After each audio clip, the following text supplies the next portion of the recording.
ইন্নাল হামদালিল্লাহ ওয়াসসালাতু ওয়াসসালামু আলা মান লা নাবিয়্যা বা'দা আম্মা বা'দ। সম্মানিত দর্শকবৃন্দ,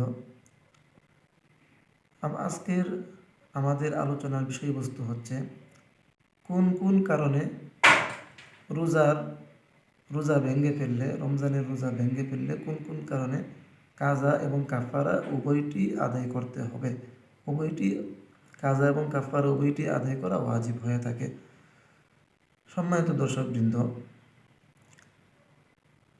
প্রথমেই বলে নেওয়া দরকার, রমজান মাসে রোজা রেখে কেউ যদি রোজা ভেঙে ফেলে অথবা কোনো কারণে রোজা যদি ভেঙে যায়, তাহলে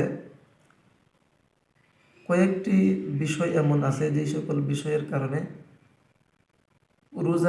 রমজানের রোজার কাজা এবং কাফারা উভয়টি আদায় করতে হয়। আর কিছু কিছু বিষয় আছে এই সকল কারণে রোজা যদি ভেঙে যায় তাহলে শুধু কাজা আদায় করলেই হবে, কাফারা আদায় করার প্রয়োজন নেই। আমরা আজকের আলোচনার মধ্যে বলবো কোন কোন কারণে রমজানের রোজা ভেঙে ফেললে কাজা এবং কাফারা উভয়টি ওয়াজিব হয়ে থাকে। সম্মানিত দর্শকবৃন্দ, দুইটি কারণ এমন রয়েছে যে দুইটি কারণে কাজা এবং কাফারা উভয়টি আদায় করতে হবে। সেই দুইটি কারণ কি?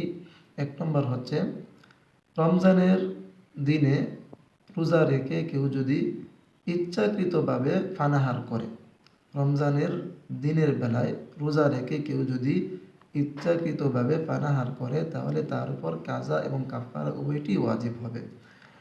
আরও একটি কারণ হচ্ছে, রমজানের দিনের বেলায় কেউ যদি রোজা রেখে স্ত্রীর সাথে সহবাস করে থাকে, তাহলেও তার উপর কাজা এবং কাফারা উভয়টি ওয়াজিব হবে। এক দীর্ঘ হাদিসের মধ্যে, বুখারী শরীফের এক দীর্ঘ হাদিসের মধ্যে এসেছে, এক ব্যক্তি রাসূল সাল্লাল্লাহু আলাইহি সাল্লামের কাছে এসে বলল, হে আল্লাহর রাসূল, আমি তো রমজানের দিনের বেলায় রোজা রেখে স্ত্রী সহবাস করে ফেলেছি, এখন আমার কি হবে? রাসূল সাল্লাল্লাহু আলাইহি সাল্লাম তাকে কাজা এবং কাফারা উভয়টি ওয়াজিব, উভয়টি আদায় করার কথা বলেছিলেন।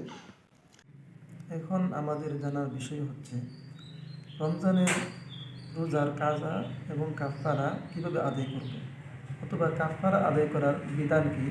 ইনশাআল্লাহ আমরা এই বিষয়টি নিয়ে, কাফারা আদায়ের নিয়মকানুন এবং বিষয়টি নিয়ে আমরা পরবর্তী ভিডিওতে আলোচনা করব ইনশাআল্লাহ। এই ভিডিওতে এতটুকুই কথা থাকলো। আল্লাহ তাআলা আমাদের রোজাগুলোকে কবুল করুন, আমাদের সেহরি, আমাদের ইফতারকে আল্লাহ তাআলা কবুল করুন, আমিন।